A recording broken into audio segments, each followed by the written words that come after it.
é o estudo da ação correta e de sua fundamentação.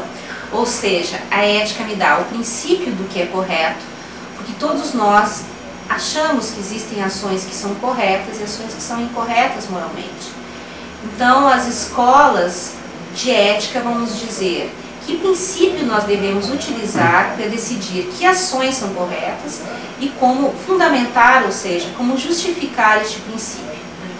Nós temos três tipos principais de correntes na ética: a ética do dever, a ética das virtudes e a ética utilitarista. Vamos começar pela ética utilitarista.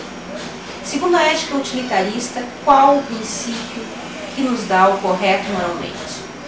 Ora, esse princípio seria o princípio da maximização da felicidade de todos os envolvidos.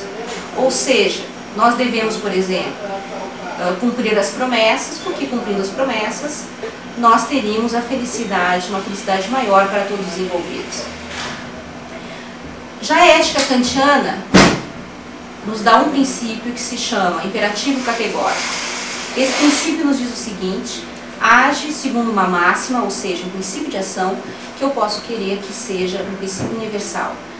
Por exemplo, eu posso mentir para sair de uma situação embaraçosa, que Kant diz o seguinte: bom, eu posso pensar naquele momento que aquilo seria melhor para mim, mas eu devo agir segundo aquela máxima.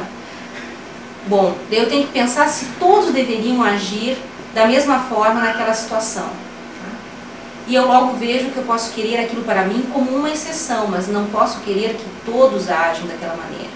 Então, mentir ou fazer uma promessa falsa para sair de uma situação embaraçosa não é uma ação moral. Por quê? Porque eu posso querer aquilo para mim num determinado momento, mas eu não quero aquilo para todos. A ética de virtudes, por exemplo, tem uma terceira visão do que seja uma ação correta.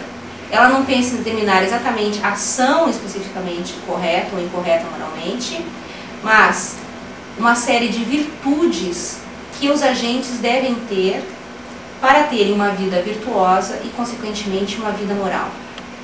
Então, os agentes devem ser prudentes, os agentes devem ser corajosos. Tá?